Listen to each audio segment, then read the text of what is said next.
Hey everyone, it's Pete from Abstract Ocean. What follows is a first drive in the Rivian, new Rivian R1T. For whatever reason, the microphones didn't work on the drive, so the sound is just appalling. But you can only do a first drive once, so it is what it is. So quick 3 minutes of that, and then we're going to come back and do a quick tour. We've had this now for 4 or 5 days. So it's been a really kind of interesting opportunity to compare it to the whole Tesla experience, both delivery, driving, and so on. So stay tuned, and I'll be right back.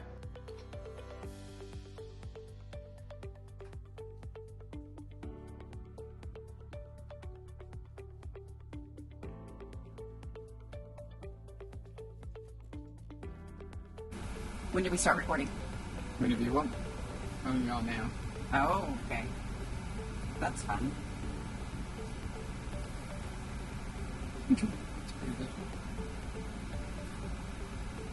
Alright, ready? Are you ready? I guess. I assume the same as the drive. Okay, so it's the same. Similar, yeah. It's in the go pedal. God, I haven't been at this high in a long time.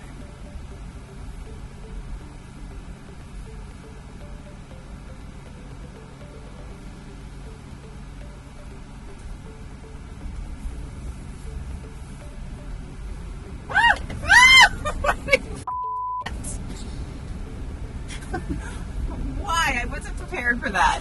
What is wrong with you? You're in the middle of the road. Okay, so you've never had a truck before? I never have, no. You've driven a truck before, though, right? I mean, Like you've driven a U-Haul. yeah, and the Home Depot 75-minute trucks. Driven those. But that's it, right? Yeah. Sport seems like Pete's choice. Oh my God. Well, stiff. You want a stiff ride? Oh, yeah. Well, what's that going to do?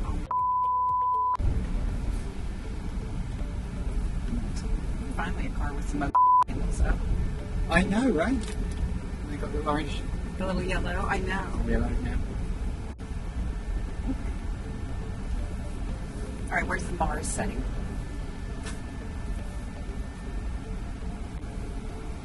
But they don't have that? They don't have Rainbow Road? It seems.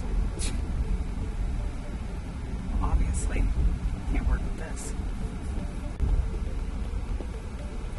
It's sad that the first biggest place we go is I shitty know. Kroger. It is a shitty Kroger too. Oh, so you get the overhead view. I guess you've seen that. That's Oh. pretty cool. That's very cool. How's that taking it? Magic. That's just a render, right? No. No, it's just composting all the images together using some magic to stitch them into. Can I watch it some more? I don't know if you watch what I drive. First. Okay. Oh! Look, it sees that car. Sorry. They're not just little other Rivian-shaped cars. So, is there a glove box? There is no glove box. No, you have the opportunity space down here. I know, I love that. Like, Yeah. you remember the Model S? I was like, this Yeah. what a great place for my handbag. And you were like, Yeah. and then the sunglasses thing is What's that? Oh, that's Right on the there. seat, right? Yeah. Oh, yeah. oh, nice. Although I'd sit here looking around for my sunnies. Yeah. What's this? What kind of information do you get here? Well, it's an infrared sensor. I don't know if there's a camera behind it or not. I guess there is. For future attentiveness.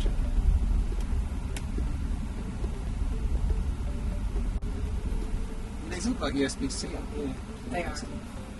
And there's some up here in the back. And then 2 down here. Oh, 2 trucks. Wah, wah. Past and the future. Yeah. Ooh, my seat cooler's on, isn't it? It is, Oh, yeah, I like that. I do like that. Oops. What's attached to that? It's the mount for the gimbal. Ah, what? Squirrel. Missed him.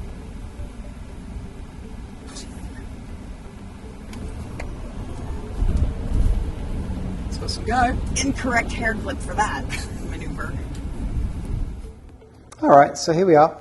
We're filming inside our garage at the moment where it's probably only 95 degrees, so not too bad at all. But as soon as I open the door, the thing's going to crank up and get real noisy. So going to do a quick outside walk around before. You've all seen the gear tunnel. I kind of want to call out more specifics related to Tesla. So we've owned 6 Teslas so far. Most of those were bought kind of first generation or early generation. So our very first Model S was February 2013. That was one of the first 5,000 made. Same for our first Model 3, same for our first Model Y. So we've seen early builds. This is a 7,000 VIN. And honestly, the fit and finish is incredibly impressive, at least compared to Tesla. Right, we've taken early delivery before of other brands, and they tend to be pretty well bolted together. But you expect some issues with or kind of shortcuts with early build, new generation vehicles. So anyway, so you can see maybe the panel gaps are really very good. They're even, which is good novelty. Even on the famous storage tunnel, open that up, you can see inside there, it goes all the way through to the other side. You can get it from inside the cabin as well. The door handles, the car's unlocked at the moment, so the door handles are out. Probably the only slightly dodgy panel alignment is here on the charging door. Still not bad, but you can see here it kind of narrows at the end here. You just kind of swipe on that to open that up. But other than that, really a very, very impressive build quality, and more to the point, the paint. This is the limestone finish, so kind of a very flat grey. If I get real close, you may see there's a tiny bit of metallic sparkle in there, but not much at all. But no orange peel effect. Colour's consistent. Colour's very consistent between the bumper and the bodywork. Imagine that. So really nice. And then the attention to detail. Obviously, we have cameras kind of scattered around the car, as you'll see when we get in the car, or on the video you just watched. There's a like a 360 view, which I know isn't new. I do wish the Tesla had that. But just the attention around the emblems and stuff like that, very, very nice. I don't want to open it up just yet, but here's the truck bed. I'm definitely not a truck guy at all, but over there is the air compressor, and the hose for that is in the door here. So it just lives in there. Very neat. And then if we just put the truck bed down, so you can see that extends plenty, so no problem getting sheetrock or everything else. And of course you can see the bed lights in there as well underneath. So great attention to detail. There's 2 110 outlets over there. Lots of little eye hooks to hook up stuff. Close that up, and then loads of these are on the roof as well, so they sell crossbars or cross rails that will fit on those. So that's kind of the outside of the car. I'm going to open it up now. It's going to crank up a little bit, so it will get noisier. But there's a lot of cool things in here as well. So, kind of made famous back in the day by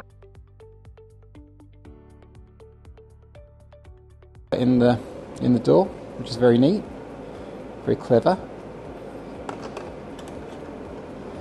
Lots of little cool outs to the logo. You'll see it up here, but they're just everywhere around the car as well. In terms of the seats, kind of much like the Tesla, usual adjustments. I think they took that off of all the other seats though, right, on the Model 3 and Model Y at least. There is ambient lighting in the door. You can kind of just about see it at the moment, while it's sort of fairly light in here.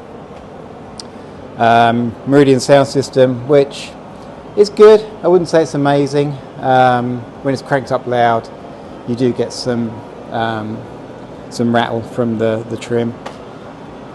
Obviously, decent pedals. If I get in the back seat real quick, sorry if the lighting's a bit shady back here. So you can see on the back of the chairs, you get a USB-C port just here. You get somewhere to hang stuff, which is again a novelty if you're coming out of the Tesla world where there's just nothing like that really. The cup holders in the middle are on the drop down, so much the same as Tesla. Just there. Get another little storage cubby just there. No USB-C in there though, but there is in the back of the seat, so that's perfectly good. And there's also some down here as well. So you have so down here you have the temperature controls and lights for rear passengers. Big sunroof. We have a camera mount here, so ignore that. But you do notice a lot of heat coming through here when it's in the sun, more so certainly than Tesla. And then of course up front, the usual kind of center screen, vents and so on. So let's take a look up front real quick. Alright, I've turned off the air for a second just so we can hear ourselves think inside. So the interior is very, very nicely finished out. The only odd choice, I don't know what it is with these companies, but the wood here, it's got a texture to it. It feels like you could almost get a splinter from it. I don't think you would, but if you went along this with a snaggy towel, it would snag for sure. So this wood trim seems an odd choice. It is really nicely finished though, so I can't criticise on that. Obviously, as you may have seen in the video, there's big opportunity space down here. There is no glove box in a Rivian. And then, the much talked about, if I pull that out, this thing lives under the center console as well. So that's a charger, obviously speaker, light, lantern, all that kind of stuff. So, arguably completely unnecessary. And this is my only concern with Rivian, which I'll kind of get to at the wrap, that they put so much effort into the attention to detail, which is absolutely commendable. But it does make me worry a little bit as well. If I just bring this down for a sec, so cup holders here, perfectly good, just 2 of them, which is fine, but some people won't like that. And then over here in the door, don't know if you can see that, but obviously that's lit and expandable as well, so you can get a bolt down there too. Alright, set this up a little bit. So the display here, there's some speculation that this is a touch screen, although it's not enabled right now. I really can't tell. I've tried, there's just no indication.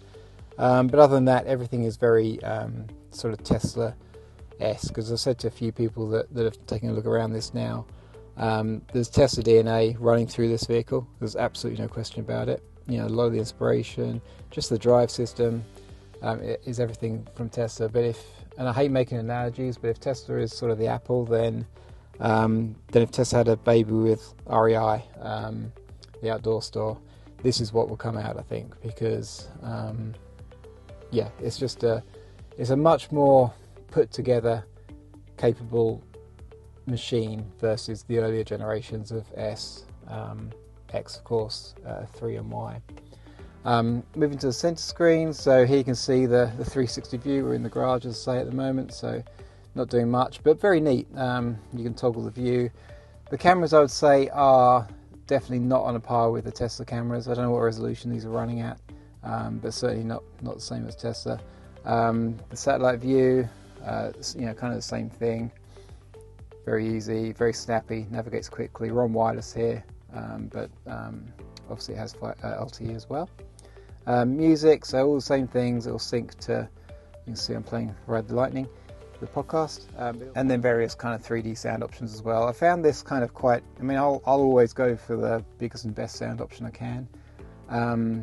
It's good. The 3D surround sound is weird if you listen to podcasts though. It kind of sounds a bit like they're talking from a toilet. So I tend to turn that off for spoken, but leave it on certainly for audio. 4-wheel drive modes, so we've sort of messed around in this a little bit. All purpose, which I think is the one that most people stick in, is the one we drive by mostly. The sport is fine, just kind of stiffens up the ride, keeps it low. If you're on all purpose, then the ride height is dynamically adjusted based on speed, and if you can see over here, just there is kind of the ride height indicator as well. So obviously we're sat in the middle slot at the moment. We haven't done any off-road or towing. Probably won't be doing any towing. Maybe off-road one day though, for sure. and conserve. Don't need to. We've charged it for the first time yesterday. I did buy one of the Tesla Tap adapters to plug into the high power wall charger. We have 3 Gen 2 Tesla wall chargers. It didn't work for some reason, so that's gone back. Ordered a different brand. I can't remember what it's called. I'll put it in the notes while I'm talking about it. But that was the first time. And it charges about 17 miles per hour. So obviously slower than Tesla's, but we don't care because we just plug in overnight anyway. Or actually during the day in the summer, because then we can charge from solar rather than giving it back to the grid because we don't get any money for that. Moving on, cars, just kind of all the basic stuff. Facts and figures, charging. So right now we've got 203 in the tank in theory, at a 66% charge.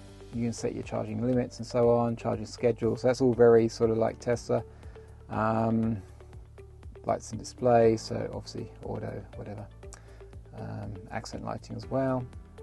And then just the car controls. You'll see this red thing here, the tonneau cover. That was delivered, locked open because it had an issue. So we haven't been able to use that yet. There's a fix coming. Looking at the Rivian forums, this is an incredibly frequent issue. And Rivian are probably in the middle of a redesign right now to try and get that sorted out. Other than that, everything else is again very sort of similar to Tesla in terms of Sentry mode, or what they call it, which is not Sentry mode. I forget what they call it. They call it Gear Guard video. It kind of does a nice job of kind of organising things into locations. Play it back, and it's all fairly. It's pretty quick. Works well. Don't know what it's all there, but. And again, you just copy it down to USB-C if you want to. So there's no SD card or no flash drive plugged in. This is onboard storage, which frankly kind of makes sense. I mean, for the sake of a $20 memory chip, just build it into the car rather than having to mess around with formatting and stuff like that. Where were we? So we're over here. Other things down here. So cameras we've done. Phone is a phone. Nothing too exciting there. Lots of people. Probably should scroll through that. If we go to settings. So one of the issues, I can't get HomeLink to work. If you can see up there, we have, I don't know what it's called. It won't learn that for anybody. So giving up on that for now. I've got an old school, rocking it like it's 1980. Buttons up there instead. So pretty neat. Hopefully they'll get that fixed pretty soon. It's kind of annoying, but not the end of the world. Bluetooth, obviously, just connect stuff. Wi-Fi, so we're connected to our Wi-Fi. You can run the car as a hotspot as well, which is pretty neat. And then the speaker, this is just, you can dock it. There you go, undock it. And obviously you can use that as a portable Bluetooth speaker as well. I think we've done the vehicle, just kind of the lock behavior when you're getting in and out of the car, and the mirror folding and so on. Apps, no apps at the moment really, other than Alexa. So Alexa does work pretty well. I haven't really explored it very much. I keep forgetting. As anyone that's not sort of doesn't have an American accent will know, life in America kind of sucks because you can't really talk to your car. It's not very successful. You sure as hell can't order squat at a drive-through because they don't understand a damn word you say. So I've kind of been ignoring it. But Alexa, turn on air conditioning. Okay. All right, so there you go. That worked. That's that. Drivers and keys. So me and Crystal. So iPhone. This is a lie. I'll talk about that in a second. NFC cards, the same as the little Tesla cards you get. You get the fob, which I don't have with me at the moment, but it's a very cool carabiner. You've probably seen that everywhere on the internet. And then another card. So I've got 2 registered to me for some reason. The phone as a key sucks at the moment. I've given up on it for the time being. I've paired my phone probably 5 or 6 times now, and it just unpairs after a few minutes or a few hours, so not even worth the effort. But it is frustrating because it means you can't remote call your car, and when it's 100 degrees plus every damn day, you kind of miss that feature. So I'm hoping Rivian will fix that. I've opened a ticket for it. It may be that we're running iOS 16 on the phones. It doesn't impact the Tesla functionality, but it does seem to be, or something's causing an issue with the Rivian. And this doesn't seem particularly common to an issue. I think they're generally a bit flaky, but not like this, where they're constantly losing their pairing. So, last but not least, so ventilation. Again, kind of Tesla-esque in terms of dragging the vents. You can actually see the vent. So if I move this one down, you'll see it moving down there at the bottom, which is kind of neat. Got ventilated seats, which is very cool. I'm not going to put it on a lot of yaks. It's going to start making a lot of noise. But yeah, I guess that's sort of it. If I step back out again, it will get a bit noisy on the outside. So just kind of a closer look at the finish. Seats are really nice. They're trimmed out very well. They're a lot more elaborate, certainly, than Tesla's seats. And the whole interior is just very, very smart with a dark headliner. It's not real Alcantara, but it is basically Alcantara. It just looks very, very complete. And as I say, for a first attempt at a car, this is a damn good one. I guess the last thing to show you is the Frunk. There's a Frunk button down here. Power open, power close. There's 2 layers to this, so you get this top layer here. You pull that up, there's another layer down there, that's where the portable charger is. There is a drip thing. Can't think of the word, but so if you want to use this as a cooler, then you can do. And it also comes with this cargo net as well. So they haven't sort of nickel and dimed you for different, accessories. It's all pretty much included, and of course the trunk does close itself as well. So, sorry, the front. So that's kind of nice. So I think kind of as a wrap for our first few days of owning the Rivian, it's impressive. It's really, really impressive. It's not easy for any manufacturer to get a car out the door. Essentially the last, 5 decades, the only 2 that have successfully done it in volume in the US are Tesla and Rivian. So there's a lot of wannabes, and we'll see what happens to those. And there's obviously a lot of Chinese companies coming in as well with very accomplished vehicles, plus the Koreans. Everyone is catching up right with Tesla. So the unique thing about Tesla still, or one of the unique selling points, is the supercharger network. When we're driving, we're not going to take this on a road trip. Can't be bothered with figuring out charge point or any of the other stuff. The supercharger network is just so much easier. Rivian are talking about having their own charging network. At some point this becomes unsustainable, but we'll see what happens with that. But as a daily driver, this is great. The roads on my commute into Fort Worth, the roads are just awful, and crashing over it in my performance Model 3 is no fun at all. So the fact it handles that really well. Of course it should. It's got giant wheels and suspension and everything else, so some potholes shouldn't be a problem. But overall, the fit and finish is the thing. As a many times Tesla owner, early gen Tesla owner, is just so impressive. The panel gaps are good. The paint finish is better than any Tesla I've ever had. But the trim and the attention to detail. So I spoke about this earlier. And this isn't meant as a diss to Tesla at all, this video. Huge respect for Tesla. We wouldn't be where we are personally today if it wasn't for them. So, but when Tesla got their Model S out the door, barely, in early 2013 and late 2012, they focused on the drive chain and the battery. And they had to, right? If they'd screwed that up, then recall, bankruptcy, done. So they did absolutely the right thing. They've done an awesome job, and they've evolved that just, so many more times since then. It's amazing. But what they didn't do much with, and the exterior of the Model S arguably hasn't really aged. Obviously, it's had a facelift. And, some may think it's a little long in the tooth, but generally speaking, it still looks contemporary amongst its peers, which is sort of what you aim for, right? That's a classic design.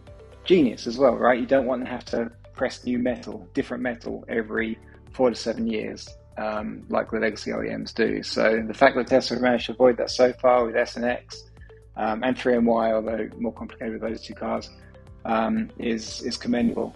The thing Tesla didn't do was focus on the interior.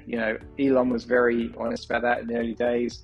When he went to the suppliers for interior trim and seats and so on, he got kind of the B-list or the C-list guys. He knew it, they knew it, everyone knew it, right? Because no one had any confidence that Tesla was going to survive.